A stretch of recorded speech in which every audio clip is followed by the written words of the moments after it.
What's up, Brian? How you doing, man?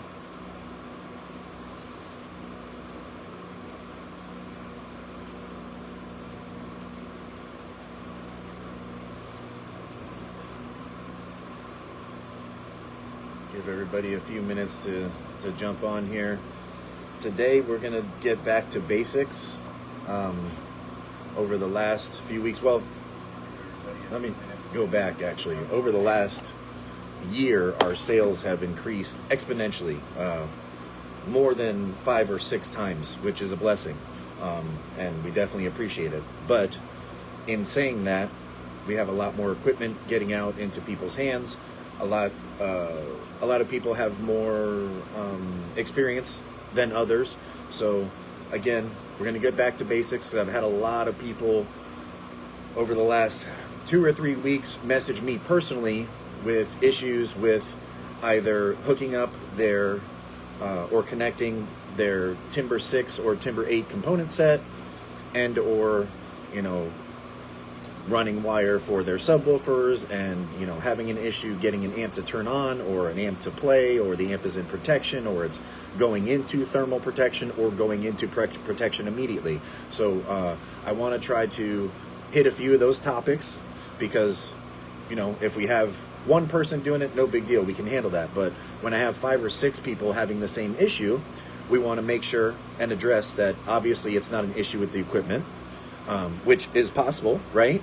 But when I've been able to take care of these issues, with just a few conversations or a couple texts, I find it necessary, or it feels important to just share this on Mondays with Mike and Jason. So, and for those of you that don't know, the last, I think, 2 or 3 weeks, I've been sharing Mondays with Mike to our YouTube channel. So if you don't have a chance to watch this during the actual live broadcast, which is Mondays at noon, then you can always go to our YouTube channel, which is usamps Inc., and find it in the clips there. We do put it, or I've been trying to put it in the title, the date. So today's will be 4/6/26. Okay. So again, I'm going to probably stuff my face real quick while I answer a few of your questions. Welcome to everybody. But again, just a quick recap. We're going to go back to basics today. I have my little handy dandy camera holder that Rigo suggested I use when I'm trying to show people things. I haven't used it in a while, but I do have a Timbre setup here with a woofer, a mid-driver, a tweeter, and a crossover. And I've pulled my Alpine head unit that I use for testing out of its location. I'm going to hook up some speaker wires live. I'm going to show you guys how to use a multimeter to test for ohm load. And then we're also going to learn the differences of how to hook up our Timbre crossover. Because we do have, for those of you that don't know or haven't had one yet, we do have multiple inputs. We have a bi-amp capable crossover. My thought in doing that was that we could give more power to the speakers. Most crossovers only have one input, and then it tries to disperse that power amongst the 3 speakers. I thought, especially being that these speakers are capable of handling more power, we built them and designed them to handle the power of the SQ442. I figured it would make more sense to divvy that up and allow more power to go to the mid and tweeter, and then subsequently another channel to go to your woofer, depending on how you hook it up. So that's what we're going to do today. We're going to do a couple different, or try hooking up a couple different ways and testing ohm load as we do that, so you guys can see the differences, because there is a few problems. Well, potential problems, right?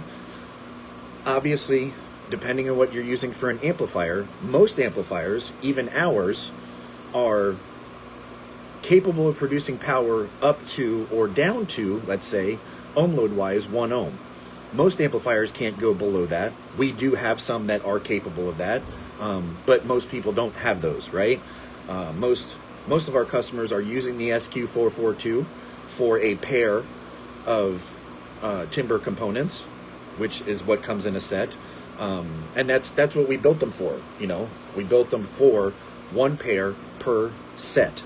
and that's 41442, because it made sense to me that most of us, not everybody, most of us are going to run them active, which we would probably have to dedicate another show to, because I really think it's important to take the time and show the many different ways that these passive crossovers can be hooked up, and make sure to also show that if it's not done properly, what the result is, ohm load wise, what the result is at the amplifier, and what happens when the amplifier goes into protection, because there's 3 different protection circuits on our SQ442, and actually most of our amplifiers, but there's a protection circuit that's dedicated to temperature, which is a thermal, and that's made in most of our amplifiers, especially our Class A Bs, to turn off at 190 degrees, and it will turn back on at 150 to 160. There's also a ohm load protection circuit, which will literally turn the amp off if it sees X. Now, we can get into depth in that later. A lot of companies count on impedance rise for their amplifiers to survive at lower ohm loads. But when it comes to mids and highs, you can't really count on, and I don't like to do that anyway. We try to design our equipment to work as per spec.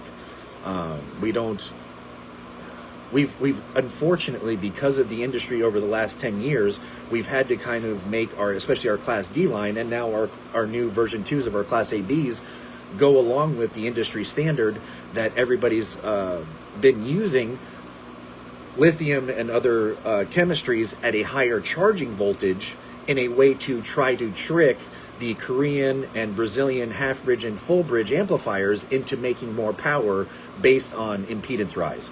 For those of you that don't understand what I'm saying there, I can go into that in another show. I think that's probably a whole nother show's worth of conversation. But to move forward and not to get too crazy here, because I know I blab a lot, I'm going to try to keep on keep on focus and keep on track. Our amplifiers are designed to produce their power at their rated ohm loads. Going higher in voltage doesn't necessarily mean the amplifier is going to make more power. It may, and it should, based on Ohm's law, as long as the amperage is there as well. Again, that's another complete show, and we can have one on that if you guys would like to discuss Ohm's law, discuss the differences between power, differences between voltage and amperage, and how that affects your amplifier. We can have a whole nother show on that. But today I want to dedicate to hooking up your passive crossover for your Timbre 6 and or Timbre 8 component set. There is a difference in the crossovers. Now, the Timbre 6 component set is made to work with the 6.5-inch woofer, the 3-inch or just over 3-inch mid driver, and the tweeter. The Timbre 8 is, of course, made to work with the 8-inch. It's a little less than an 8-inch woofer, because those of you that know Dyne Audio know that the sizes are a little off. And then the 4-inch mid and the tweeter. Just so you guys know, I'm always about no bullshit. I don't pull any punches. The tweeters on the Timbre 8 and Timbre 6 component sets are the same. Obviously, you can see that the speakers are not the same, but the crossovers are definitely not the same. So please, if you're buying a la carte, which we've now offered at usampsinc.com, you can buy the Timbre speakers independently or a la carte, and you can also buy the crossovers a la carte. It is important to make sure that you match up the crossover for the speakers that you're buying. Now, that being said, to me, the most important part is the woofer, because your 3s and 4s can kind of play around the same frequency range without hurting one another. The difference between the 6 and the 8 is damn near 15 to 20 hertz after break-in, okay? They are set up, basically the crossover set up to not let the Timbre 6 go below, I want to say around 60 hertz, and probably around 45 to 40 hertz on the Timbre 8. That being said, if you're running active, for those of you that have done it, And those of you that have seen some of our vehicles that we've hooked up, including Mr. John Centers, who's been winning for the last few years with our Timbre component sets in his sound quality vehicle. He was the first one to let me know. He was the first one to actually use a Timbre set in a vehicle. And he was the first one to tell me that he's never seen an 8-inch driver play down to 12 hertz. So that let me know that we were going in the right direction. He was playing the first set of Timbre that are now going to be the Timbre Studio series, but they couldn't handle the power of the SQ442, so we ended up going back to the drawing board and designing the speakers that you guys know, love, and are buying today. So let me get caught up here. Not seeing the questions. I want to get caught up and answer any questions that you might have. And while I'm doing that, I'm probably going to stuff some of this sushi in my face, if it's okay, because I don't have time to fucking eat. I barely eat as it is, but I just want to talk with you guys. Thank you for joining. Brian Reinhardt, man, I've known you for 30 years. I love you, brother. I see you following. I see you liking posts and stuff. I really appreciate it. I hope your mom's doing well. I hope your brother's doing well, man. I got nothing but love for you. Mr. Reinhardt. Built many vehicles. His parents always been car people. I think his mom had a Honda Civic back in the day with usamps. So, good morning, Mr. Frederick. How you doing? Rigo in the house. How you doing, brother? Brandon Ain't Loud. What's up, man? How are you? Scott, welcome. Remington, happy after Easter. Thank you, buddy. Jason, hello. Julio Rivera, what's up, man? Eric. Mr. Strickler, hope you and Dozer had a nice Easter. Mr. Brogard, hope you and the family had a nice Easter. Thank you. Mr. Marion, how are you? Jack, welcome. Thank you for coming to visit us the other day. Mr. Wright, how are you? When I get done with this today, I'm going to get your speaker rings cut, and we'll get them packaged up and sent out to you. So, all right, let's see. For those of you that haven't commented, I see that we do have others on here, so thank you for joining, and thank you for participating, because it's important, man, and I really appreciate it. It shows the love, it shows the enthusiasm. I love the amount of excitement that's starting to build up around the brand. For those of you that do know, there's 3 or 4 of us that have been here from day one, and our heart and soul goes into everything we do here. And I feel like we're starting to get the notoriety or I'm struggling with words. I feel like we're finally starting to get what's deserved to us because of the passion that we put into it, regardless of how much love you might have for something. I really feel like usamps as a team, we've taken the time to figure out a loophole or multiple loopholes that have been in the industry for a long time, especially since a lot of the manufacturing has left United States and gone overseas. That doesn't necessarily mean that products have to be cheap.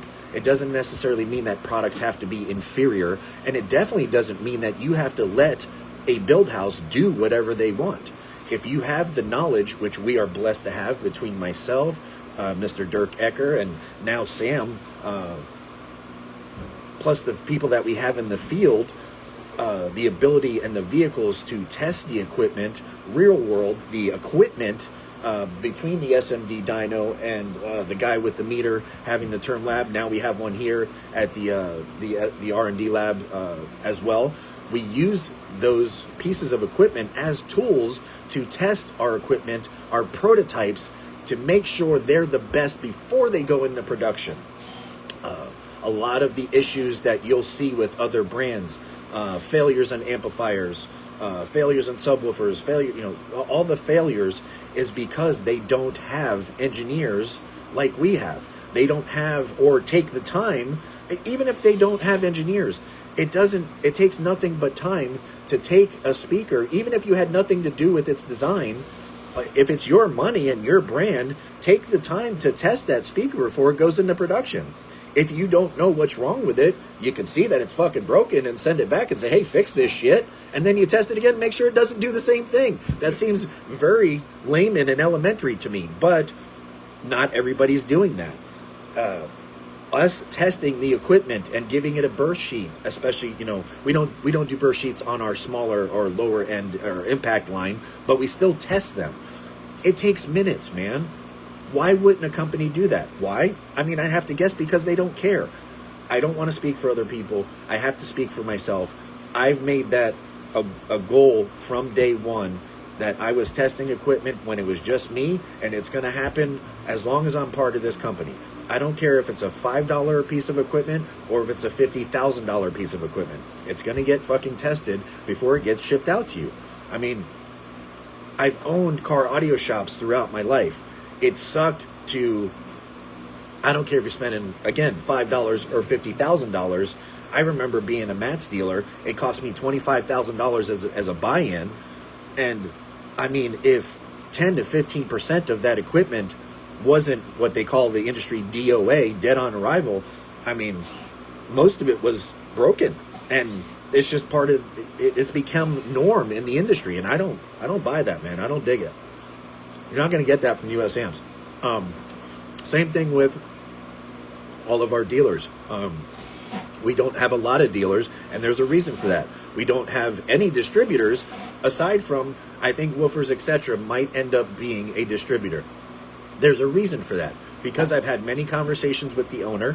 It's a family-owned business. It was a family-owned, started business by their father, and unless he's really pulling my leg and lying to me, which I don't understand why it would help him to, he seems like a honest and faithful person.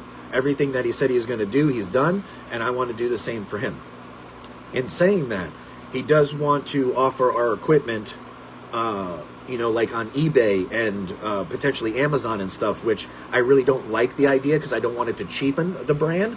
But I do know that we have limited ourselves to our audience because of security reasons with our website. So not everybody can just go to usampsinc.com and order our equipment.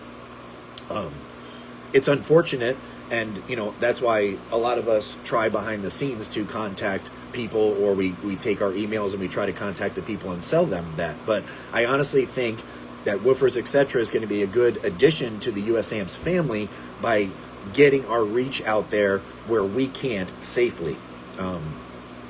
Rico does an amazing job of keeping our website secure.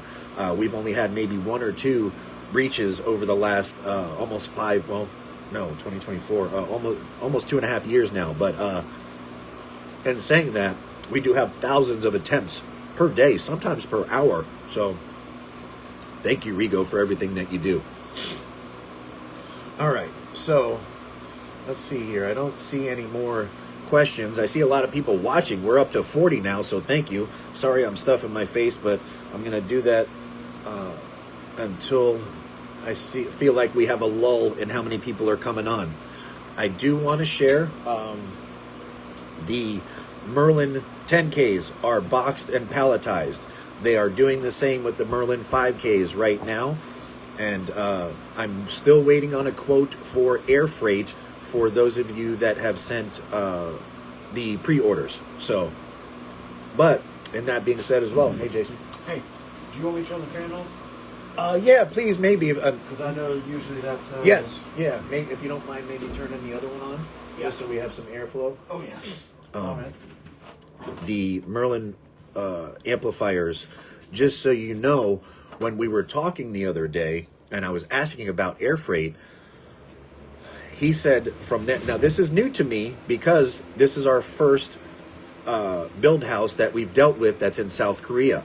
I was unaware it's only 10 days from South Korea to Los Angeles, and that's where it's going to go to port. So then it should only be, 7 to 10 probably business days from California to us here. So even for, if I can't afford, now I'm going to try.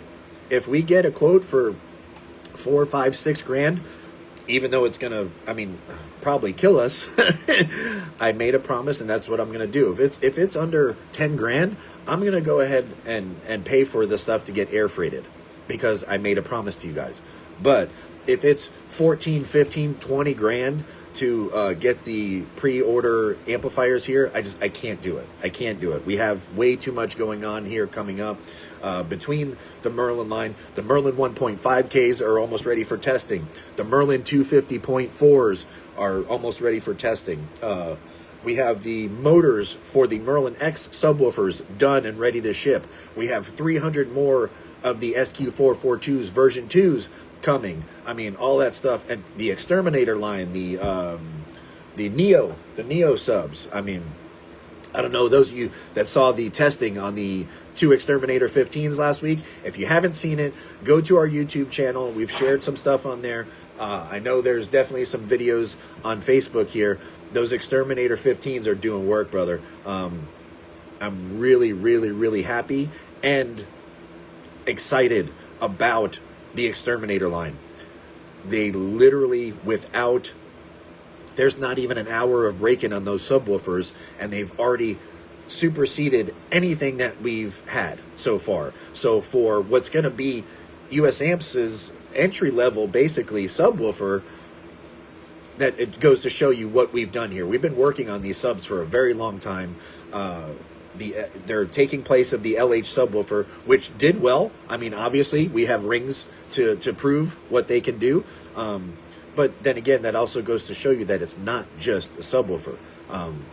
You got to have the amplifier. You got to have the enclosure. You got to have, the cabin built to handle that. So anyway, before I get too far off, we're going to talk about the Timbre passive crossover, how to hook it up properly, talking about ohm loads, and sorry, I see some questions coming through here. Yeah. Sorry, you're talking, so I was going to hop in. Oh, go ahead. Oh, if you can help, that helps a lot. That way I don't have to scroll through and try to find it. Well, that and you're, inhaling your. No, I'm good. I'm almost done. All right, so let's go back. Let's go back all the way to the beginning here. Let's see. Please. So EEE. What's up, Chris Phillips? How you doing, brother? So Rigo, to answer the question about the antenna snake in the blue truck. Oh. That was a fun experience, Mike said. It was a feature that was added on that we didn't think about. No, but anybody doesn't know, he purchased another truck, and to drop out, was it early 2000 Chevy full size, right? Chevy extended cab, yeah, cat eye. Yeah, Yep. the cat eye. So beautiful truck, and he got, and of course, it had a rat snake in it. So haha. So. Is it possible to make a USA 100HC into 3K? USAmp's 100HC does produce 3,000 watts. Yeah. It does it on the regular 2 ohm. Okay. What size are those connectors on the Timbres you showed? What size are they? I don't understand the question. I don't either, actually. It's just regular spade connectors, aren't they? If you're referring to these, yeah. I don't know what the hell's going on up here. Yep, it doesn't keep breaking out on this side. Okay. So it's just the TV being... This is a standard spade terminal. Size-wise, I don't know what the size is. I can get out a micrometer and measure it. Your normal spade connector, female spade connector, will work on it. I don't suggest using these. I hate it. I hate it. I hate them. I hate them. I hate them. I'm using them for testing purposes only. But if you're setting up your speakers and you don't know how to solder, you should learn and or get somebody that does. 100%. Just so you know, most of you that don't know any better might see this terminal and say, wow, such a beautiful speaker, and they use the cheapest terminals there is. You wouldn't be wrong, but you would be in directing that comment at these. Reason being, I picked these terminals for a reason. One, because they have the least amount of resistance of any terminal available. And two, these aren't off the shelf. Show me any other speaker that has a terminal that looks like that. These were made for us. I opened the tooling. They are 98.6% silver, which has the least amount of resistance of any metal that there is. And they are 24 karat gold plated over that.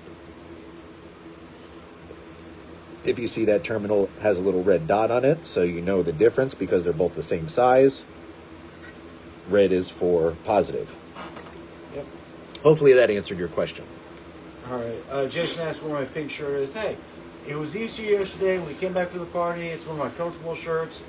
Like I said during my video, the weekend's really the only time I don't normally cover myself in audio shirts because Melissa's requested. Talk about your show from last night.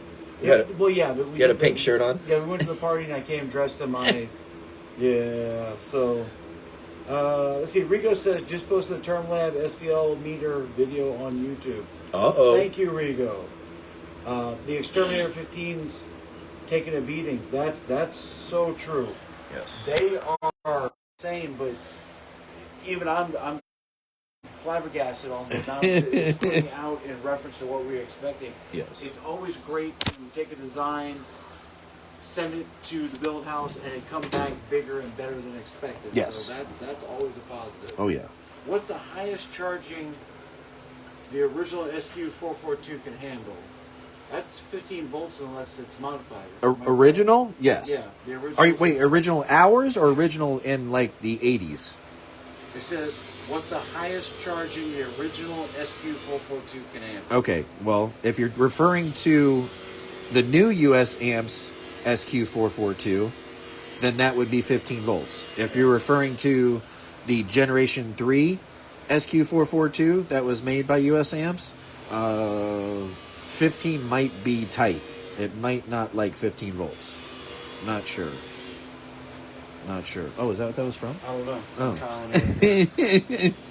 On the video, on the live part on my phone, it's not blinking? That, so okay, as long as that's not blinking. Does. Yes, okay.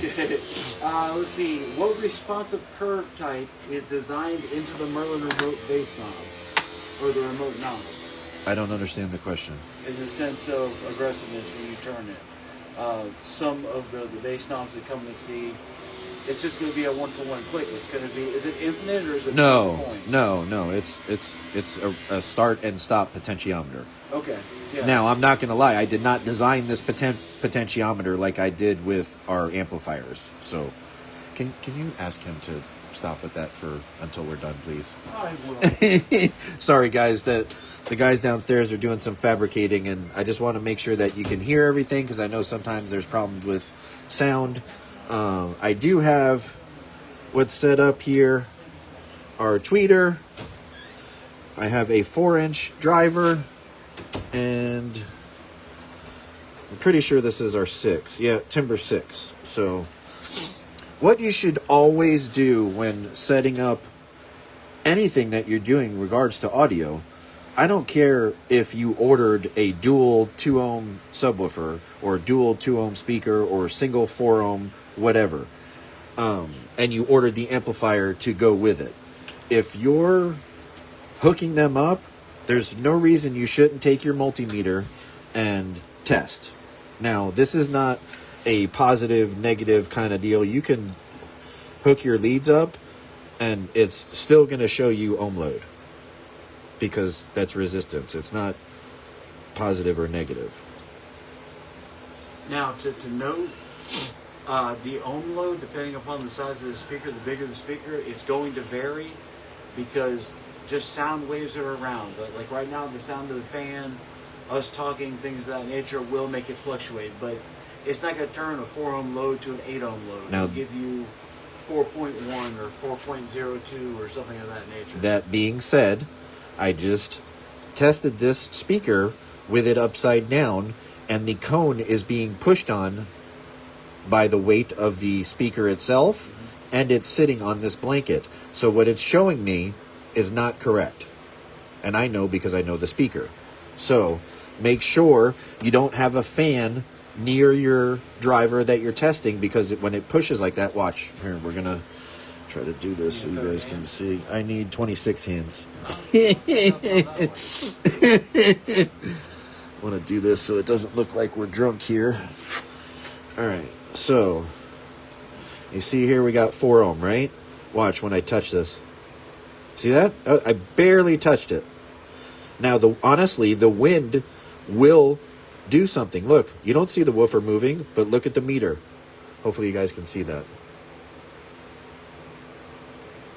All right. So try to make sure the woofer is flat and stable, or the speaker is flat and stable. Make sure there's nothing pushing on it. Make sure there's not a big heavy breeze. Don't, if you're doing this outside, try to make sure it's covered. So right there, we know that we have a 4 ohm load, right? All right. So real quick, to go back to what Tim was asking. He says, I want to swap an SQ442 in my competition vehicle, but I charge it between 15.5 and 15.9. So that would be something you would need to put the request in for the modification to, in which we can do to the 442s. I don't know what the limit is you said. Was it Tim Sokra or Tim Marion? Tim Sokra. Okay, well, Tim, I think he's a pretty new customer. When did he get his SQ442? Because the ones that we send out now are all 16 volt. They are. Yeah, okay. yeah. So you should be fine then, Tim. We'll double check on it to make sure. And it's not going to hurt it to hook it up. It's just going to go into protection, and if it's not modified, and then you could just literally, and that's another thing we should show another day, to completely disconnect your amplifier and to learn how to basically discharge all of the power capacitors. There's a way to do that.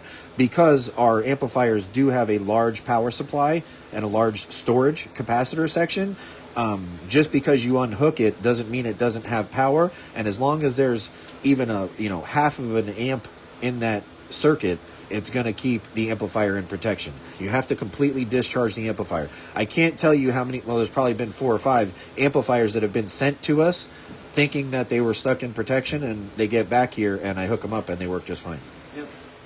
I can't tell you how many times that we've disconnected, but disconnect the amplifiers and then accidentally touched a wire across them or something of that nature, and it will tell you. So I took an old incandescent light bulb, like a turn signal light bulb, and wired up wires to it, and I use that for charging and discharging. Yeah, I do. I have it right here. We use an old school test light. For those of you that have been around a long time, you can't use these in the newer cars because it'll fuck up the computers, but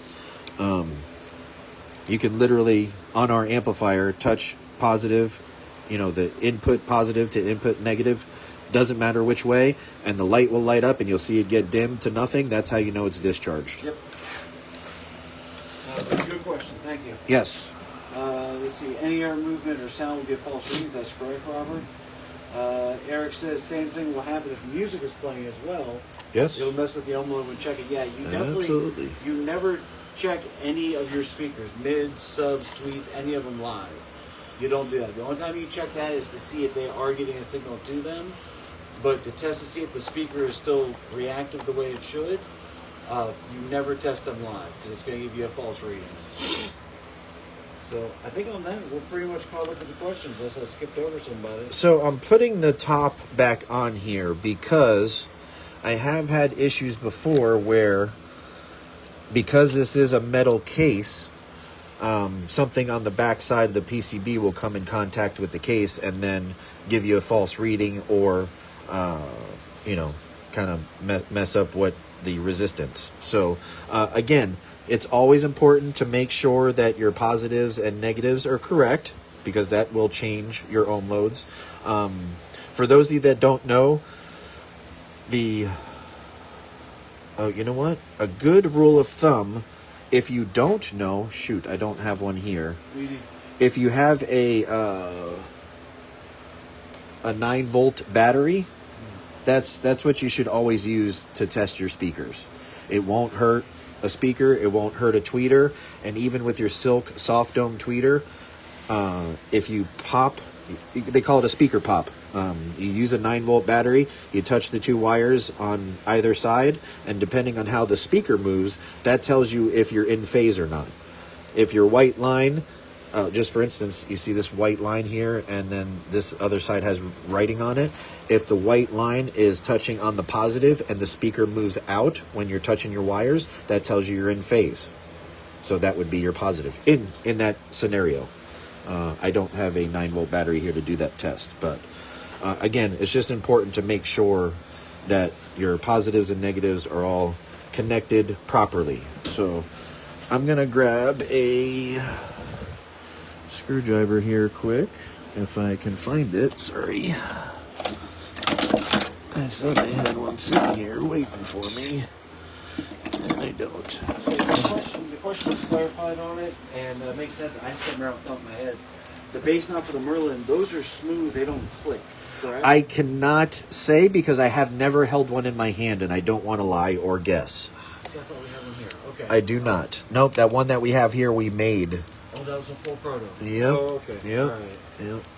So, yeah, unfortunately, Dalton, we're not 100% sure if they are smooth or if they click. I know exactly what you're talking about. Yes. Nope, I do as well, but I don't have the answer to that. I just told them I did not want the infinite roll. I wanted to make sure that there was a start and a stop to the potentiometer.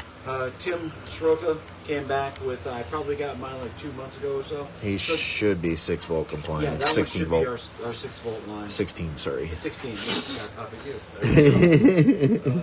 Thank you, Renee, for this. Says great information on sharing. That's what we try to do here. Yes. The reality of it is, Mike and I both understand. Really, nobody knows everything. No. And the people that know the least are the ones that say they know everything. Yep. I'll be honest with you, when it comes to hooking up multiple speakers, subwoofers too, I still use 12volt.com. Yeah, that's an excellent resource. Especially if you're trying to do something that, you're just unsure of. It doesn't hurt to take 2 seconds and go to 12volt.com and the worst that you do with verification is waste 2 minutes of your life. Right. And that's a hell of a lot better than wasting thousands of dollars worth of equipment. Yep, it can save you speakers, it can save you an amplifier. So the way these were built is to have 2 inputs going to the woofer in and the mid/tweeter in. And that's what we're going to do. Actually, you know what? I'm going to do one even better because I should have done this already for you guys. Before doing that, we should test this ohm load so we know what it is before connecting to our amplifier. These leads should be from your amp, right? So that's what we're going to pretend that is. I just have this hooked up to the front of my front right and front left, I think, of this Alpine head unit. So we should be, in theory, we should be able to take our multimeter. For those of you that don't know, you can utilize anything in this section that's ohm load. If you're unsure and your multimeter is different from this, which it probably is because this one's 35 years old, Google it. I mean, there's plenty of resources if you don't know or don't understand. Don't guess. Don't feel stupid for asking a question. This is important. So if you're unsure and nobody can help you, you can feel free to message one of us. So, all right. So we're going to hook up the negative and positive, and this should tell us what our amplifier would see. So this channel of the amplifier would see 4 ohm. The mid/tweeter. Let's see, I don't quite have it in there. You see that? And this is important. This is why I wanted you to see this. Shows nothing. So if you were to just take your lead from your amplifier and hook it up only to the mid, it will work, but you're probably going to see a negative ohm load. And there's a reason for that. We did this to make sure that everybody was hooking the crossovers up properly, A, and B, this crossover does take a certain portion of the power from the 442 and burn it off. As the woofer and speakers start to break in, it allows more power to the speakers. Okay, so I'm going to show you one more thing because this is not wrong. You can do this if you're trying to utilize less channels of your amplifier. There's nothing wrong with doing this. You can take the negative and the positive from your, hopefully you guys are seeing this, from the mid/tweeter and jump it over to your woofer input. And again, I don't want to say this wrong. I think this is called running in parallel. Correct. Okay. That's why I always go to 12volt.com, because I always mess that up. So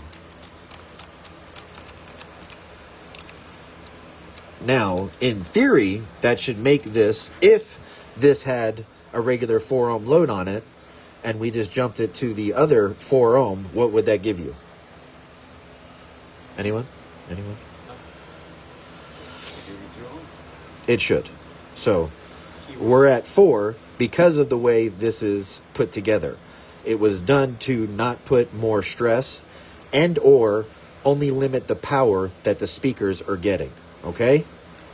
So you could now just hook up one channel, either or, because they're connected. You could hook it up to your input of your woofer, positive and negative, or the mid. I would suggest doing the woofer because the way it's laid out, and please just do it that way. So here's what's important and another thing to learn. I don't know if there's any questions so far. Hopefully I'm not going too fast for anyone. What's happening, Miles? I would not suggest running... Well, you know what? I haven't tried it, to be honest with you. I haven't tried running in series. Let's see. Let's do it together. So I'm going to take the negative from the mid input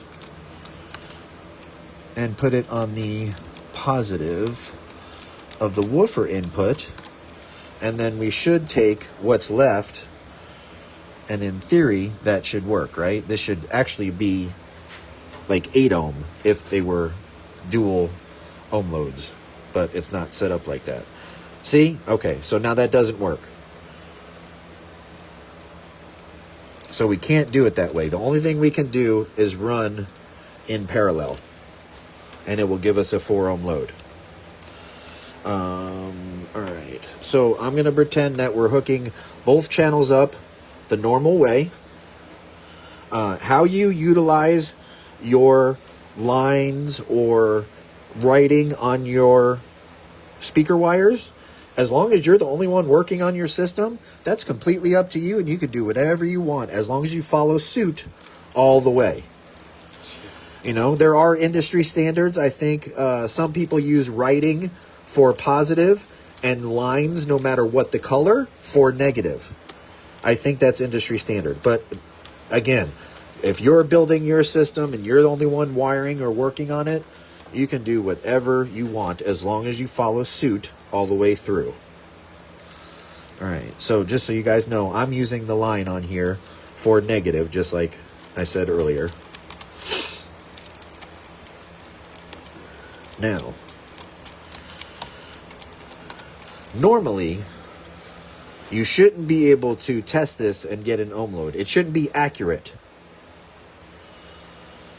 But because of the way we have this crossover put together, this is going to be pretty close. Now, this is important. So this is what I'm going to show you, and why I said you can't just use the cross. Like, I know a lot of people just buy crossovers and use them in another system. Like, they would buy a, I don't know, insert name brand here, a Morel crossover, and use them on their usamps speakers.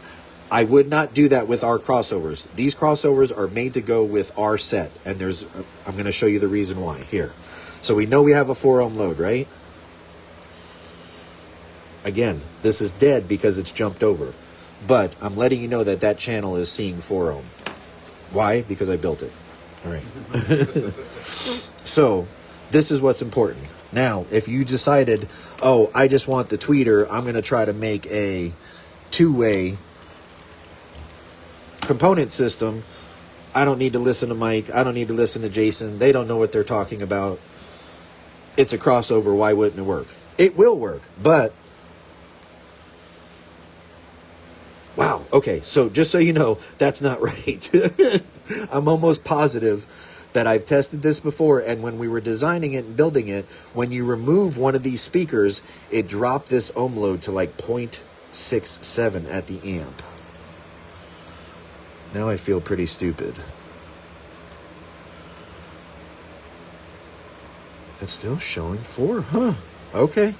I was almost, maybe there was something wrong with that crossover that I was testing. Now I feel bad and I owe somebody an apology because I literally yelled at somebody that's been designing speakers for longer than most people have been alive, and I insisted and told him that he was wrong and didn't know what the F he was talking about. I do have a problem when it comes to that. I like to voice my opinion, and sometimes I jump off and pop off too early, and I have to then go apologize. But that's what makes us men, is knowing when you're wrong, being okay with it, and then being able to apologize and make amends where you have made a mistake. So I'd like to test another crossover just to make sure that I'm not getting lucky or not doing something funky here. But I swore I've tested at least 3 or 4 crossovers where when I removed one of the either mid, woofer, and or tweeter, it made a significant difference on ohm load. I think it took it to, okay, that's what it was. It's the woofer. Sorry. Okay. So when you disconnect the woofer, the reason this isn't reading is because it's negative. I think right now this is like point or negative 0.67. It's a negative ohm load. That's the issue. Okay, so please, if you have a system to where you want to set something up other than how these are intended, then talk to us prior to placing your order, and we will try to work something out with you to where either we tell you how to utilize your amplifiers to hook up your Timbre components actively, which is eliminating the passive crossover, or possibly build or make you another crossover to utilize for your application. Okay, so just real quick, we should be able to turn this on and play it.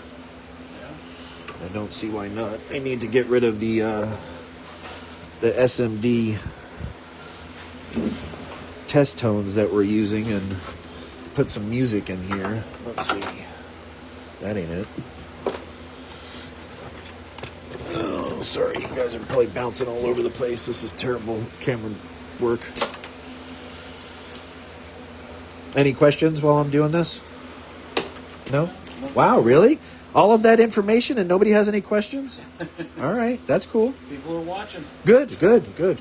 And again, for those of you that didn't hear earlier or weren't here, I'm going to try my best to remember to every week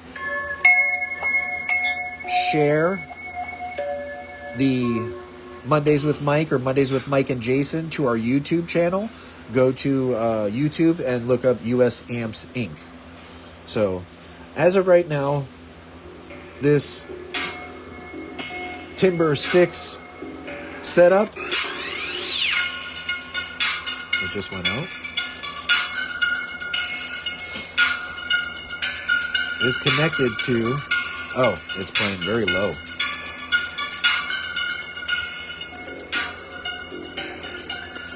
Something's not happy.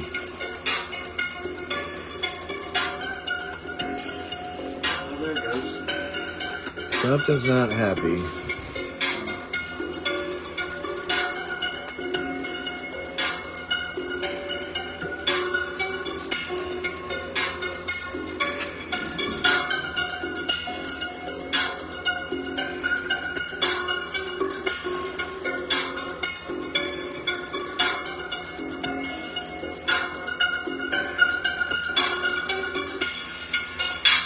Something is not happy. Not seeing it.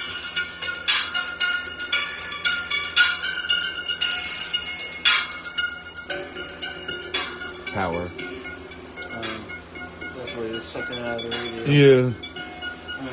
So, I mean, I have a component set that's made to handle, 150 to 200 watts easily, running off of something that might be putting out 25 watts, and I'm banging the shit out of it. So, again, just wanted to show you that it works.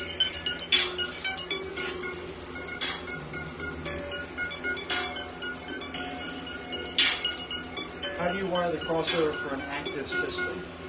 Is the question Renee is asking. That is an oxymoron. So you don't use the crossover for an active system. An active system eliminates the crossover. So we can talk about that if you'd like. I honestly thought this was going to take a lot more time. If nobody has any questions. Francisco asked, so does the Timbre crossover have dual inputs to bi-amp wire configuration? Yes, exactly. Yep, that's it. Dual Stay on their own. bi-amp capable. Absolutely. Let's see here.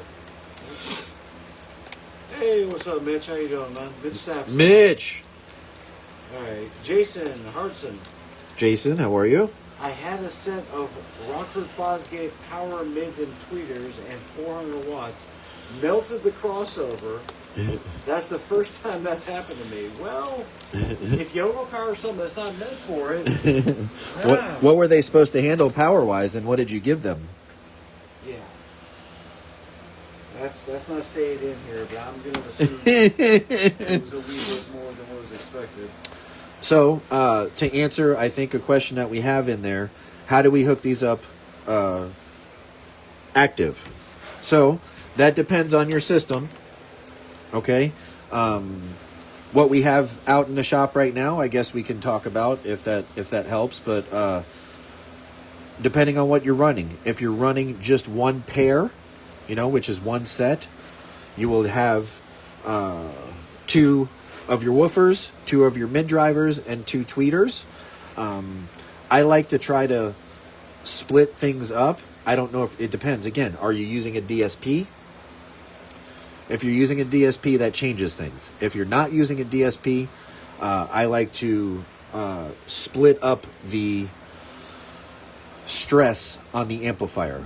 So I would run, like, say your woofer and tweeters on one amplifier, or your woofer and your woofer and your tweeter, that kind of best breaks up, or just run woofers on one and then use the other amplifier for your mids and tweets. It depends on how you're hooking your system up, but I would suggest, if you're not using the crossovers, you should have a DSP, or you need to be very good with utilizing a spectrum analyzer and or oscilloscope with pink noise to set up the crossover on your amplifier. Now, our SQ442 has an excellent crossover system. I probably should have paid more attention to the industry while I was designing the amplifier, because I wouldn't have put the amount of time and money that I put into those crossovers, being that DSPs were already out and being utilized more than ever. And most people don't use our crossovers in the SQ442, but you can. And I'm saying that because I opened a tooling and designed the potentiometers. For anybody that's used the potentiometers on any of our amplifiers, you know that they're different than other potentiometers. They're very precise. Thank you. Yes, they are extremely precise, but not sloppy either. It's not a notch turn, but every turn does change the resistance. That's how potentiometers work. They didn't have anything at the factory that I liked. I tested a few that they had, and for what it cost, it made sense for me to open our own. But if you want to use the crossover on the SQ442, I can probably walk you through something like that, but it's not for the beginner. A lot of the newer DSPs, including ours, is fairly simple to use and eliminates a lot of potential costly mistakes when it comes to running your equipment active. But I can tell you, I almost hate to say this, but again, I like being honest. I don't like these. I don't like the crossovers. I don't like using them.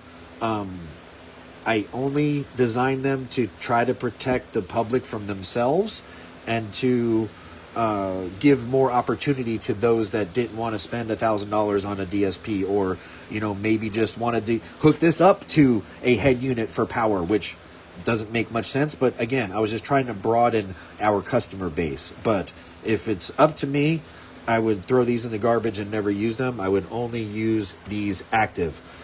If you've hooked them up active, or you've heard a system that have had these run active, you'll know why I'm saying that.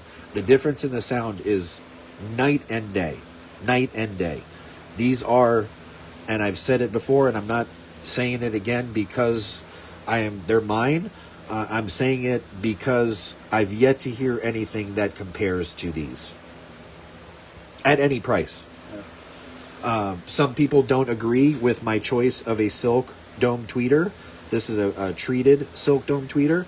But again, a lot of people don't know. I purchased 7, 8, maybe 9 different sets of 3-way components before I even started working on these. From the JBL Arena series that were over $6,000 for the set, to the Morel Carbon series, the Alpine F1s. I think it was an F1. Literally, I think I spent just over $40,000 in components in testing before I reached out to the people I did to help us in designing and building these speakers. There's no secret. If you see these baskets, you know who helped me, and I'm not ashamed of that. That is the only thing that we took from them. Everything else we opened to tooling and paid for. And that's unfortunately why the speakers are the price that they are. They were very expensive to design, almost 2 full years.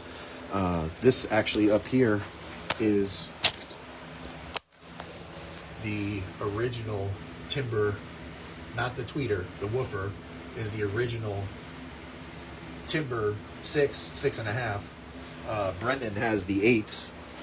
They sent a set of each, and when testing them on the SQ442, I ended up blowing up a set. So there was a miscommunication there. We went back to the drawing board, and I mean, those are ferrite. They are carbon fiber cone, but we went to, a nicer look carbon fiber. The differences in the carbon fiber material is just like anything else. There's levels. This is I think a 1 mil carbon fiber. This is a 4 mil carbon fiber. And you can see the woven pattern is much different. There's grades to everything. And as far as carbon fiber goes for utilizing in a speaker cone, this was the best available at any price. The Neo magnets. I mean, again, you wouldn't think that a spade terminal would cost so much, but it's not just what it is, it's the materials that make it up. And again, you're not going to see these anywhere else. And some people, might hate these speakers because of these. But if you tested the resistance on these and any other, spring-loaded terminal or whatever, you'll see why I did what I did. We only did the gold on it, actually, to help strengthen it, because silver is very soft. Gold is soft too, but putting them together actually helped. And originally I had almost 100% silver, but in doing this, it would have just snapped that little tab there. So we had to actually put 1.2% of another alloy metal in there with the silver. So Jared Healy just put 2 sets of Timbre 6 to my Jetta on a 442 and love them. That's great. We love to hear that. Yes. Terry Ray, yo. What's up? Hope y'all are having a good day. Same to you, my friend. So Jason, when we asked about what kind of power you put into him, his reply is no comment, LOL. So, yeah. Does that mean he's putting too much or not enough? I would think that means he's putting a bit too much, because that's the ones the Fosgates he said they launched. Oh. So I don't know, man. Yeah. I mean, we've put as much as 250 to 300 watts on a set, but that's after they've broken in. Yeah. And I'll tell you from experience, it takes every bit of 12 to 15 hours to break these in, especially these are Neos as well. You guys don't know it, but these are Neo magnets as well. The Neo magnet is stronger than ferrite in this size. So between that And I mean, you guys don't know it, and it probably, oh, you can see through it. It's weak. It's not. This spider is extremely strong. I don't know. There's been a few different people that have done, I don't know, I guess, tests on our timbers. Raw Cat, we just shared it a couple weeks ago. He's done a pretty thorough test. I think the only real negative he said was he thought there should be more X-Max, but I don't know. Show me another 8 that's this size that handles that kind of power and goes down to 12 hertz after break-in. I don't think it exists, especially in a 3-way component set. Yeah, definitely. And again, this is a 3-way component set. It's designed to be used as a 3-way component set. If you don't use them together and you use it in a different aspect, like I had somebody that took a 6.5 and tweeter and didn't want the 3, and then I made him a crossover that was a 2-way crossover. And in tuning, because he was a DJ, he knew what he was doing about tuning, I guess. He didn't want to listen to me. He didn't want my help. He brought the car back to let me hear it. And he's like, you hear that? Listen to the woofer and, listen to the tweeter. I'm like, okay, well, how did you cross it over? He had everything that was supposed to be separated between these two overlapping, and what he was missing in the 3, he had split up between the two. It's just not made to be. If you want a mid woofer that's, made to be a mid woofer, we'll build you that. But as far as a component set and a 3-way component set, I honestly feel in my heart, once these start to get more out into the public, when I'm no longer on this earth, the car audio community will talk about the Timbre components. Yeah. I mean, aside from doing something with the crossover, which I don't want to because I don't want people to use them, my only complaints is the mounting of the, I should have put more time into the design of the mounting of the tweeter. But I left the holes here because the old schools, we used to use a bracket that would kind of hold it in place. Other than that, I mean, I kind of wanted to put the money into designing the other basket to allow the neodymium magnet to be in the basket like we did on the other speakers, but it was going to be like another $10,280. And again, we were already getting so expensive on these. I wanted them to be below $1,000 and perform like a $3,500 set, and I think that's what we've done here. So for those of you that have them out there, please share some videos. If you don't want to share them yourselves, if you want to get with us and or send them to us, we'll give you 10% off or some merch or something. But we're looking for any type of content for our timbers or anything that you're getting. We're sending out a lot of equipment, and I'm not seeing a lot of videos that coincide with as much as we're shipping. So I feel like a lot of people don't like to be on camera, which I completely understand, but we could use the content. So if you have stuff and don't want to share it yourself and would like to share it with us, we will give you some USAMP swag, and or we can give you a percentage off your next purchase at usampsinc.com. Yep. It's either Jason at usampsinc.com is my email address. Yes. Mike is mjames at usampsinc.com. Hit us up either way if you want questions about anything, pictures. You can only show paperwork with so much. The hands-on, the hearing it for yourself. Yes. That's what sells product when it comes down to it. Think back to the old days when you go into Circuit City, or you go into the Best Buy or something like that, and they had the full wall of speakers and the full wall of radios, and everybody would test it out and hear it, and use this head unit with those speakers and that amp, and that's what we're trying to push and promote out there. Yes. A lot of people are going to come to the shows, and that's fine.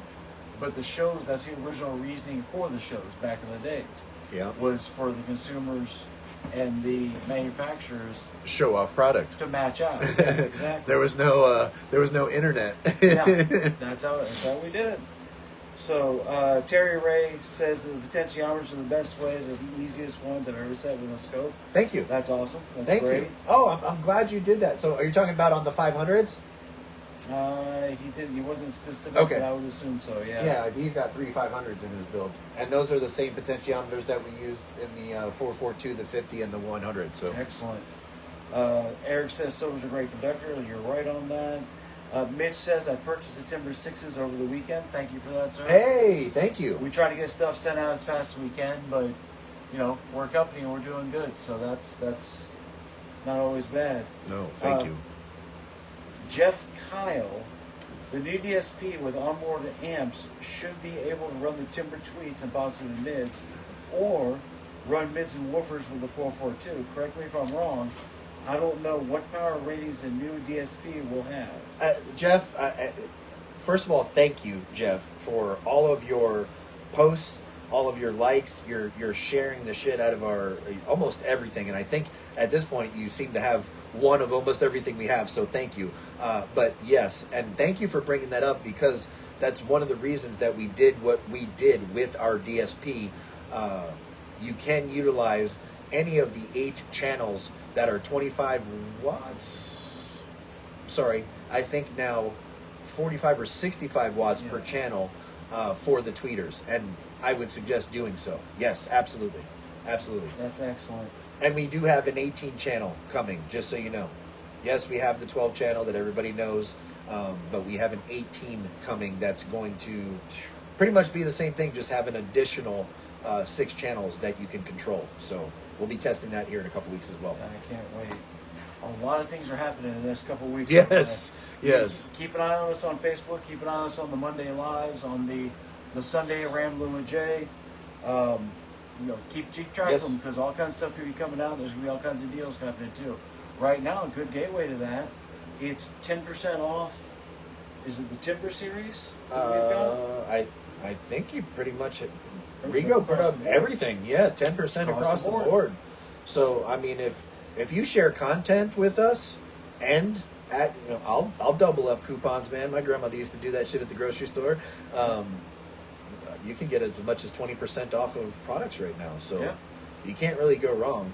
I would take advantage of that as long as you can, because once the version 2s of the 50, the 100, and the 442s, I got to drive the price back up, because I lowered it to get the product out there, but we are losing, without the extra 10 or 20% off, just at the regular price, we're losing like $60 to $120 per unit. Yeah. So get it out there, get it advertised, get it spread for sure. Please, thank you. So any of you, sorry, I didn't mean, any of you that are part of the team, which I think most of you guys that are here are, please share any of the posts that we share that you like. If we're seeing that you're sharing the stuff, again, I'll offer another 10% or something to you. It just gets our name out there more. Your friends that are on your list. Hey, maybe there's somebody that likes USAmps from back in the day, and you don't even know that because it's not something you guys have talked about. You'd be surprised how many people, when I wear these shirts out, say, "Oh man, USAmps is still around." Oh, I remember that. Yeah, right. Yeah, my buddy and I used to have the same. At Publix, the guy, the old guy that was putting meat away or whatever the fuck. I mean, it's so any advertisement like that is greatly appreciated, and it's better coming from other people rather than us all the time. So thank you for anything that you can do, and thank you guys for what you have done. Definitely. So Dalton Whitfield, cool to see some thicker layer carbon cones. An afterthought for many consumers is how stiff the cones are and how it relates to resonance and effect on the sound produced from the radiating area. Excuse me. It's funny you say that, Dalton, because we did receive our new carbon fiber cones for the people that will want either the Exterminators and or the new Neo subwoofers upgraded. Sorry, I shouldn't say upgraded, and this is why. Like you said, some people use carbon fiber specifically for SPL, but what SPL are you talking about? I honestly thought and believed that carbon fiber was better off for the higher frequency range SPL. Yeah. But now, after receiving these and weighing them, they literally weighed. They're the same. It's the same. I mean, it's a hair difference. Right. It's off. But they're heavier. Yeah. Right. Which is not what you would think. You would want it lighter for the higher, as far as I know. Right. That heavier weight, usually helps with lower FS depending on the design of the woofer. Well, That's why people go to a carbon fiber. Right. You put carbon fiber hoods and put carbon fiber bumpers and stuff like that in their vehicles are doing for weight and strength together. In the For same. it to be lighter, but stronger. Right? So you would automatically think the same, but I mean, literally, this. Yeah. You do that with a paper cone, it's going to break. I mean, I feel bad because I've seen somebody do something with one of these where like they stood on them or something, and of course that was the first thing that I wanted to do. I went to go to try to stand on it, but apparently that guy's not a fat guinea like me because I almost broke the fucking thing. But yes, you see this carbon fiber is laminated with some type of polypropylene or something on the backside. Our timbers are not laminated with that same material. Yeah. So I do know when I was trying to help somebody that was using our 6.5 dig deeper as a center channel, I was told to add 6 ounces of fiberglass resin to the back of the cone. I did that, and that 6.5 was able to dig down as deep as the 8. Yeah. Jeez. Well, to continue the comment from Dalton, even down the cone material makes an acoustical difference, and that's you're going to around that. Yes. We covered that for sure. So, what's up, Joseph McCain? How you doing, man? I can't believe he hasn't sold that truck yet, man. I'm not really a 4-wheel drive guy, but that truck is beautiful. What's he got? Old body style Chevy that's on tires that are bigger than me. Oh, is that the one that we saw? The black one? Yeah. I think it's got like a cammed big block in it. It's so cool, man. Joseph McCain says, "What's up, guys?" Tim Marion, the old schools were so simple. Yes. Right on that. Yes. What's up, Tim? How are you? Okay, so Dalton Whitfield says to Rigo, "I've done some unboxing videos for other brands I've had in the past. Something I could do once I get USAmps for my vehicle, i.e. the Merlin 5K. Right on. I love that. Yes. I think Mike and I are both the same on this. When the Merlins start reaching consumers, we're hoping for an overflow. I'm hoping my phone sounds like a dang vending machine. Right. Ka-ching, ka-ching, ka-ching, ka-ching, with so many tags in it, because that's what we're going for. And the Merlins, I think we both are strong on the belief that it's going to wreck the industry. Yes. It's going to set new examples. Yes. It's going to set new limits. Yes. So, and then Jason follows up, Jason Hartson, I can't wait for the 4-channel Merlin. I'm running the 442 in my truck right now. Mm-hmm. I'm not running USAmp speakers because I already have speakers in there that I'm going to be liquidating sometime in the near future. Mm-hmm. My problem is that Mike tells me on the regular, bring your truck up here, let's do this, let's do this, let's do this.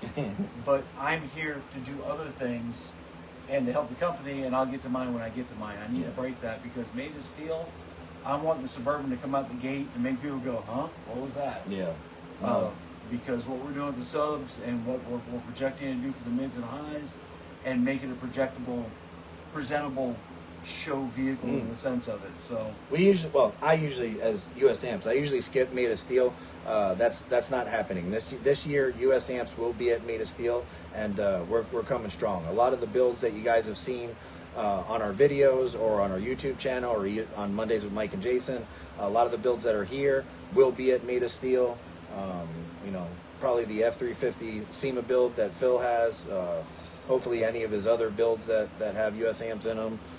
The Dodge or the OBS Chevy with the Dodge Cummins swap in it, that's going to be done here within the next day or two. Real quick, hopefully that'll be here. If that is there, yeah, make it a point to go see it, because the truck is beautiful on the outside, and then you walk up and you see that good old Cummins underneath the hood, and you're like, wait a minute, what's that? And then you walk around and the doors. Brendan is overdone himself with that build. He even made note one time saying that he goes, "It's too clean. I'm gonna go home and like put extra wires in my car, just to rough his car up to get back on track." But he surprised himself. Oh my gosh! And he surprised himself. The doors are immaculate. The enclosure is just gorgeous. The rear of it, when we tested it before, with just the 6's component sets, the trio sets, as in the tail of it, we broke a 50 out of the tail of it, out of so-called mids and highs.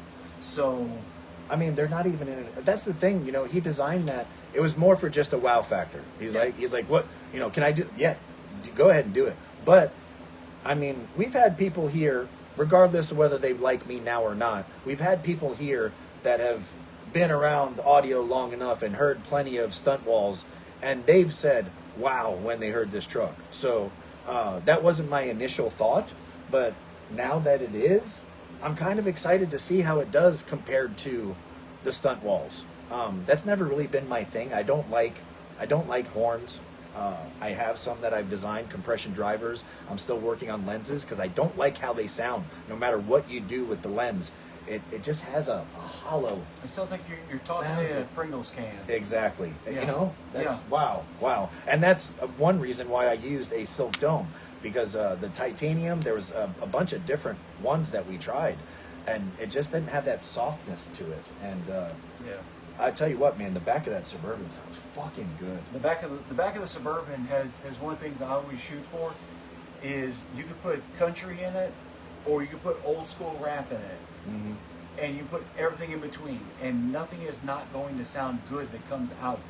That truck reproduces and puts through the system, and projects out to you that horn style design that Brendan came up with. With all the silk domes in the center, and then the mids and highs are on the sides. And if you're 6 foot from it, or if you're 80 feet from it, it still gives good clarity. Yeah, isn't it good? And thumps you in the chest. Yeah, it punches you in no the chest. DSP. I mean, it's a 1990s head unit. There isn't, is there? No. We used the 1990s head unit because I wanted to do the TVs, and none of the newer TVs have input video and output video. So I used an older head unit so we could do the big flip downs in it. And we haven't really even tuned that. It's just kind of set up, and using the crossovers. All the crossovers are being used in that truck, so they're really limited for what they are, but it sounds amazing. The first time he played it, I honestly thought the 415s were on, but they weren't. And that's just the punch of 32 6.5s. That are really burnt in. Not even. Yeah, not even. So that's I can't wait. Yeah. If he brings it made of steel, I'll have to have Nikki and Brennan run my lane so I can walk away and go hear a demo. Well, I want to do something similar on your back doors, you know? I mean, okay, you're twisting my arm. Okay, so let's see here. Can't wait to hear the 4-channel Merlin. Jason Hartson? Yes. I can't wait. The 4-channel Merlin is going to the 240. Like I said, I run the 442 right now. That's what I was getting at through mine. It is a beautiful amplifier. I tune everything precisely with my oscilloscope, and then mathematics to figure the wattage and everything going to the tweets and yada yada yada. When I remove those and replace them with usamps equipment, will I keep the 442? Will I have a secondary amplifier to run everything out? Who knows? That's and whatever's written down today, Mike and I will talk, and Brendan will hop in here, and then something tomorrow will be totally different. Right. But the final outcome of whatever has been talked of between, or independent for that matter, always comes out to exceed what our expectations. Oh, yeah. That's why I love working there. The new Merlin 250x4 is going to change the way people see Class D for your mids and highs. I guarantee it. I guarantee it. And if it's anything like the other Merlins, the 250x4 is a very, very, very frugal reading for the power they're going to put out. Yeah. The 250x4 will probably be the absolute cleanest you can do it. Yes. And then when you overpower it and oversuck it, it'll give a little bit of a hair of possible. Giggity. It'll give just a barely a hair of anything that you're not even going to hear. So I can't wait for it. I hope that it keeps our view high. Yes. So hopefully a week or two we should have one here for testing. Yeah, it's going to be, for anybody that doesn't know, we have got so much stuff that was held back between the Chinese New Year and the tariffs, and everybody having the whip it out contest to see who's stronger in the countries and all that good stuff. Yeah. In the next couple of weeks, UPS is probably going to build a distribution center here. There's going to be so much stuff that's going to be delivered. So I'm thinking about my bed will fit up here and I'll just live here. So I don't know where we're going to put everything. Well, I got a house. Joseph McCain says, I need some triggers for the Accord. Hit us up. We sell, a lot of people don't know this, and it's something somewhat moderately new that they're doing, is you no longer have to buy the full component set. We are selling them a la carte as well. I think Jeff said that you're a mechanic, man. I have a little CRX here I need worked on. If you want to come get that thing running, we can do some trade skis. Hit me up. There you go. I love barter and trade. Yes. John, I'm not even going to try to say your last name because I'm slaughtering it. Threckeld? Threckeld. Yes, that's my buddy from Cape Coral. Okay, John Threckeld, can't wait to get my hand on those DSPs. I will send one out to you today, buddy. All right. Joseph McCain says exciting. Jason Hardison, a special Merlin 6-channel amp designed for the 3-way Timbre set would be a game changer.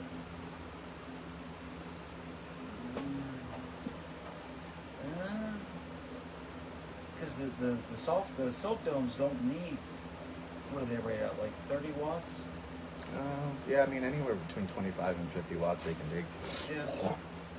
I don't know. That would be something for your mad scientist mind to scope up. I didn't think about that. It's not a bad idea. Yeah, have a matching set. That'd be gorgeous. So US amps for the win. Thank you, Joseph. Tim says I wear my US amp shirt consistently or constantly. Thank you. I need a US amps tech top down. Hit us up online. All of our swag is online. It's in stock. The website is rather up to date.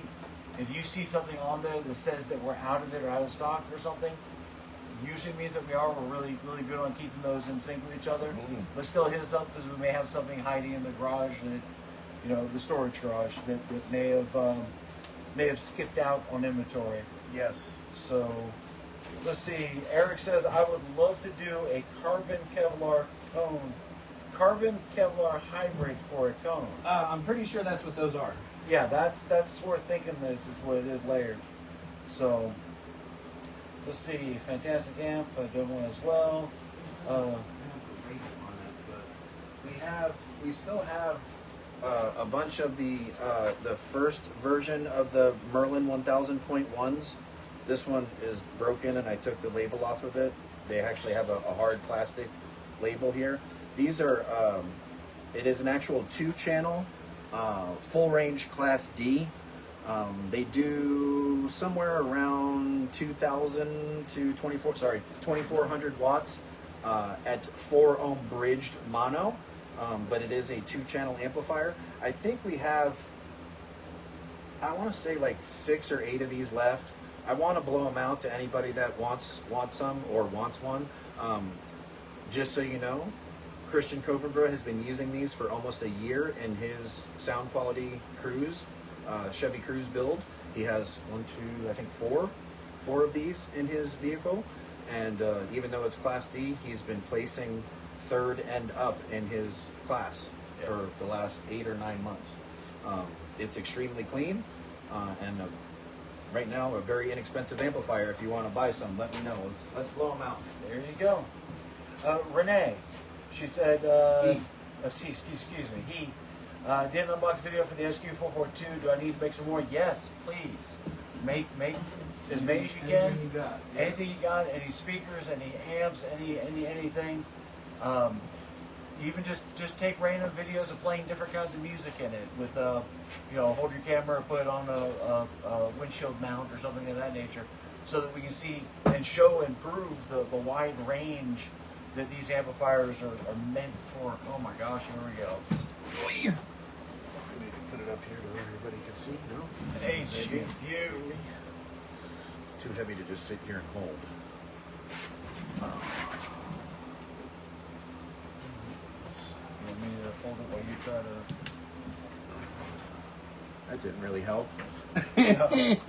Take that glare off. Where the hell's it come from? The TV? Yeah, it looks like it. Right here. I'll hold it and you take the phone. Oh God, it's heavy. See? I'm kidding. Just lay down. I got it. I'm kidding, man. There. Oh, there you go. You can see all the fingerprints on now. Sorry.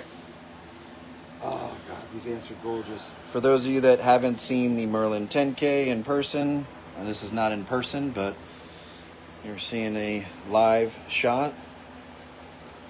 Any questions? Feel free to ask. This is what a power supply for an amp this size should look like. Yeah. You probably won't see a lot of 10K amplifiers with quad inputs, and that's part of where the problem is. We broke our record for the hottest that Brendan got one so far. Oh, yeah? He got it up on the Thursday meet. I believe he got to like 110, 115. And that's beating the absolute shit out of it. Yeah, that's beating it. And Brendan's a good builder, and Brendan does everything he does great. I'm not saying anything bad about him, but he's anything but gentle with his equipment. Nope. And that's what we want. That's the reason Mike put him on as the head of our testing department. Mm-hmm. Let's see here. So yes, Renee, please, 100% send as many videos as you can. Let's see. Alex says Merlin's cap. Eric, I'm doing Eric Strickler. Yes. I'm doing everything I can to get the battle axe, excuse me, to made of steel. Really? Oh, wow. That's going to be awesome. Wow. Okay. John says, would a 50 HC be a good match for a single Exterminator 10-inch sub? Yes. Yeah, oh yeah. Definitely it will. Yep. It'll run that with absolutely no problems. Let's see. By the end of the day today, just so you guys know, by the end of the day today, I'm hoping to have the website updated with all of the Theo Small parameters and clipographs for the S10 and S12. That's our slimline subwoofers. I know right now we're lacking some information on a lot of stuff on there, and I apologize. That's not Rigo's fault. That's my fault. He can't provide what I don't give him, right? So he now has the information, again, the clipographs and the Theo Small parameters for the S10 and S12 for those of you that have them and or are getting ready to order and want to see what you should build for an enclosure. That should be available by the end of the day. We've also updated the website to add the dual 2 and dual 4 ohm version of the exterminators. The pictures on there obviously are not a representation of what you're going to see. Originally they were, but this just goes to show you what our research and development does. It ends up with a better product. Initially, the subwoofers were going to be obviously better than our LH series subwoofers. And when I say better, I am meaning better for SPL and or SPL at lower ohm loads. So those surrounds that are on those subwoofers are ours now. We were able to take measurements of some other ones that we had, and we added to the height of it, and then I paid for the tooling for that. Obviously, you're seeing the cones that we have. You've seen the multiple spiders that we've tried, different progressives and linears and packs. For those of you that have seen the Exterminator, there's a 4-layer pack. That's not just visual. There's 4 layers of spider on there, and it's, clamped down and screwed to the basket. We took a lot of cues from what we learned with our LH series subs and just made a better subwoofer. So we do that with everything here, thanks to Jason, Brendan, and everybody that does the work in the R&D department. So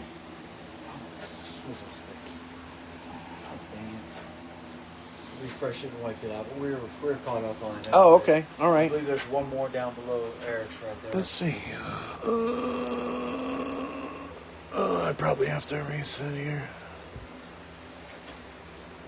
Oops, sorry. Trying to find all the questions here. Dual 4. Which version of the sub would you recommend for the 50HC? Yep. Dual 4. Yep. Brendan answered. On top of it. All right, John. Yeah, I'll get that DSP sent out today. We don't worry, guys. I know a lot of you send messages, and I apologize if I bite your head off if you send me a message at night and or on the weekends. But I love my job. I love our brand, but it is my job. So try to pretend your boss is messaging you at 8:30 at night to ask you something about work that's not an emergency. How would you respond? So I do apologize to you. I think any of you that I've yelled at, I have apologized to afterwards, but I don't forget anything. Jason has, just by design, is extremely detail-oriented, and he's done a very good job of cleaning up my messes. But I've been trying to write down anything that needs to be worked on. Trust me, we haven't forgotten about any of you. It would not do us any good to keep your equipment here and not get it to you. But you got to realize it's just Jason and I up here, and 9 times out of 10, I'm doing a million other things, and he's basically doing all of the testing and shipping. So try to be patient with us like you have been. But if you don't get a tracking number, that means that your order hasn't been shipped. You will get a tracking number when your order ships. I personally send out an email. This isn't auto-generated or anything of that sort. I personally send out an email to everybody when their products have been shipped, thanking them, giving the tracking number. We ship only via UPS. Other companies we've had issues with. UPS we've had. No company's gonna give you 0 issues, but UPS has given us the least amount. Yes. And they seem to be efficient. I mean, now that we're past the holiday season, it's been a 1 to 2 day ship. They're doing pretty good. Pretty good. So I see somebody ask what the slew rates and damping factor of the 5K. Very similar to the 10K. They're within hundreds of each other. The damping factor is, I think, greater than 11 or 1200, and the slew rate, I think we measured that or added it last time, or a couple of Mondays with Mike ago. Yeah. I want to say it's in the 160 VUS range, if not more. Let's see. Oh, I can't do this with... I can't see, but you know what? I will go through and add all this information or get it to Rigo so he can add it to the website if it's not already there. I thought the damping factor and slew rate of those amplifiers was on there. If not, it's my fault, not Rigo's, but I'll make sure it gets added on there. So Brendan says, I don't know the exact numbers, but it's a lot. and you know what? Brendan's the best person to know that. And the reason is because I think, like I said the other day, when I met him, he had a full bridge or half bridge Brazilian 30K amplifier in his car. We took that amp out on his 2 NSV4 nightshades and put a 100 HC on there. And obviously going from whatever that amp was making, obviously it wasn't 30,000 watts, but it had to be every bit of 16 or 17, to a 1900 watt Class AB, it wasn't making as much power. But he noticed the control of Class AB, and that was where I got him to, start to love Class AB. We went to the 500 HCs. So he's had the 500 HCs in his car, and he said, the new Merlin amplifiers is the closest to a Class AB in a Class D amplifier that he's seen. So oh gosh, that's exciting. I had the JPs in my truck and ended up putting 4 of the 500s in there. And that was nice. I want to give a quick shout out to Seth and the guys over at Glow Voltage. They sent over this new cell type. This is not Headway. This is not LifePo. This is LTO, and it's a little bit smaller than Headway. Actually, I think I have Headway here, if I can do this without shocking myself or making a mess. Just for comparison. See, it's a little bit skinnier. Anyway, I'm going to be testing this over the next couple days. This bank, in the configuration that it's in, is supposed to produce anywhere from 2600 or 2800 to 3600 amps continuously. This is a banger. So hopefully everything tests properly, and these will be available soon at Glow Voltage. I want to give a shout out to Brandon and the guys over at Trunk Thunder Lithium as well. LF Audio, Marius Dornine doing things over there. Thank you very much for everything you're doing. Anybody else have anything? Dalton Woodfield. The only other amps I've seen that have been remotely like that board gut layout from a quick bander are the Orion and the B2 half bridges. Not saying they're the same because they are not. LOL. Yes. No, and that's because they're coming from the same build house. Yeah, they come from the same build house. I bring this up on a regular basis, but I'll bring it up again. I work for a lot of manufacturing companies, and the last one I worked at built the guts for Microsoft, Nokia, Samsung, Apple, and a couple other companies. We're all built in the same build house. Were they the same? Heck no. There's only but so many build houses out there when it comes down to it. just for financial reasons. It'd make absolutely no sense for every single car audio company to have their own build house.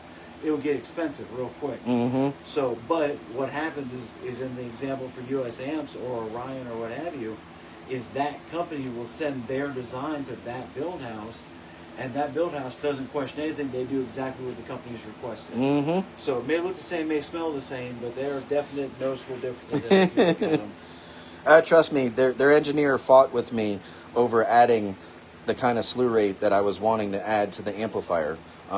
Damping factor as well. You know, he kept saying it doesn't make sense in a Class D, but the results are obvious. And as these things start to trickle out into the wild, man, I really think we're going to be changing the game here. What was it? One of the versions before this one, the build house didn't do what you said, and then you it's right told here. them to do it. They said, "Well, no, go ahead and give that a try." And sure as shit, it overheated every single time. That amp right there, I think, has been repaired 3 or 4 times. Four times.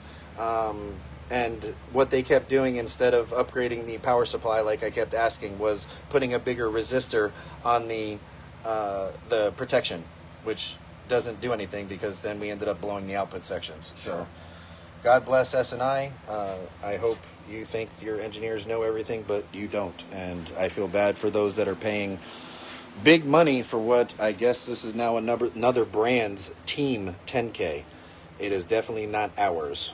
So. I've seen a lot of them popping up that are not doing well. Uh-huh. So I don't know if that's coincidence or not.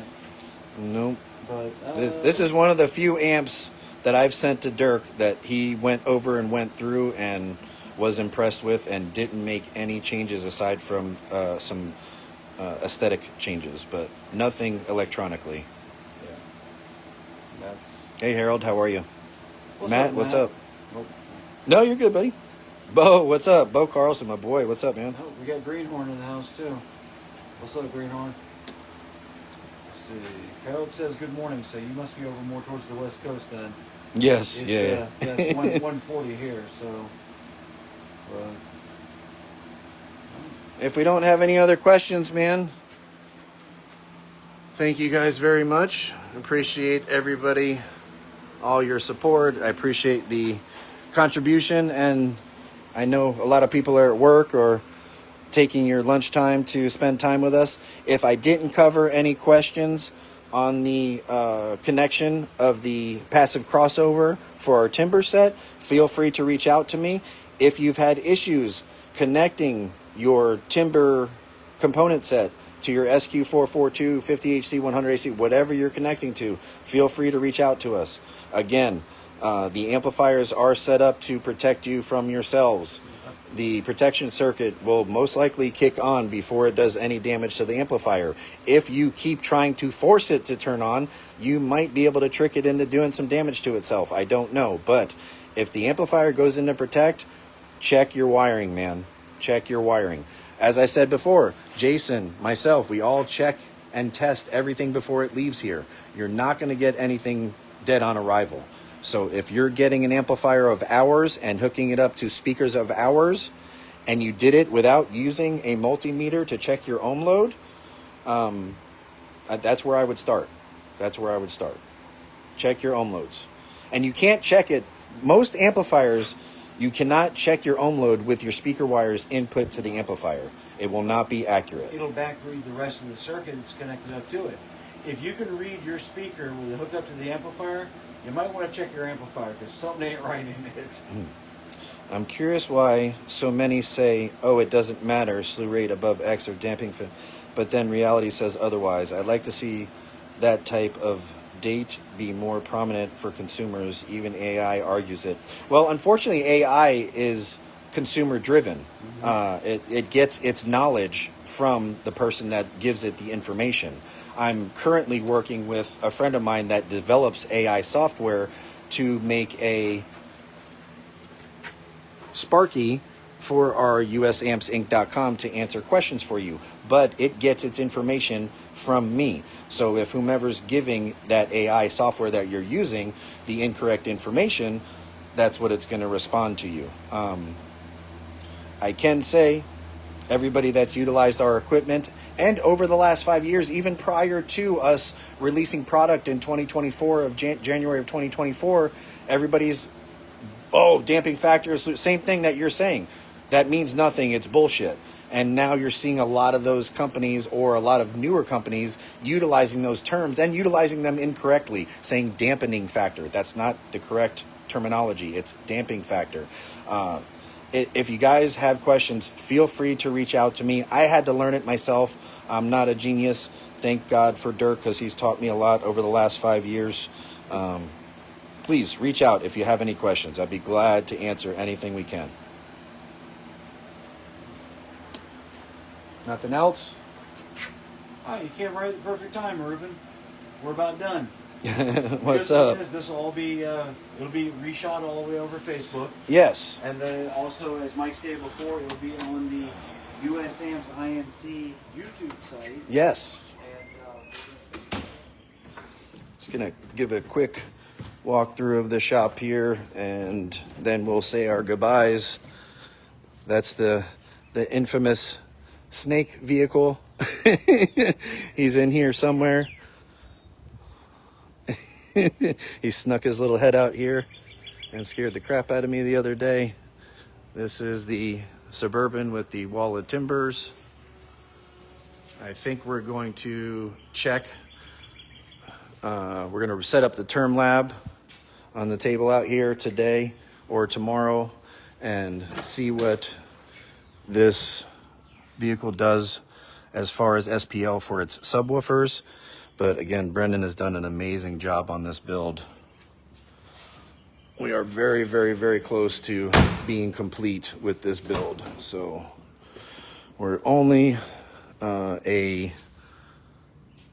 alternator belt away from being all but done with this. So we had a 400 Mechman built for this diesel swap, and we had to get a belt. So it's close. And Team US Amps Nissan is being completely redone. We got the center console going there. This is going to be a blow through, and we have Jeffrey Allen's build here. So this is where we're adding all the metal to the locations of where all the factory brackets attach to. And then we put our own, well, you can't really see it because this isn't done yet. The way the door panels get put on, we're using riv nuts, and then we add extra support and weld in plates around the riv nuts. And that's what we utilize to attach the door panel to the door. So that makes for a very, very strong, because this is a high SPL at low frequency build. We are getting very close to hearing something on these. We took out the Silas mat that was in the doors, and we put in the torch on mat. And then let's see, you have that back, your mids and highs, amps and whatnot. This is open. Yeah. So this is the prototype of the Merlin 250x4. And then we have two of the Impact 100.4s. There is the prototype 12-channel US Amps DSP. And that will be running, there's the other door. I'll be running all of the mids and highs in this vehicle for the time being until we get more of the 254s here, and then we'll probably run two of those. So I think we're going to run two of the Exterminator 15s in here for now until the Neos get here, and that will be on probably a Merlin 10K. Anything else going on here? No, that's pretty much it, right? Getting ready to cut some rings for some guys. And I think that's pretty much it, man. Thank you guys very much. We appreciate all your love and support. Go to usampsinc.com to order your equipment today. Shoot us any questions that you might have. Please take some time to spend with your families, and thank you for being part of ours, the US Amps family. Have a good day, guys.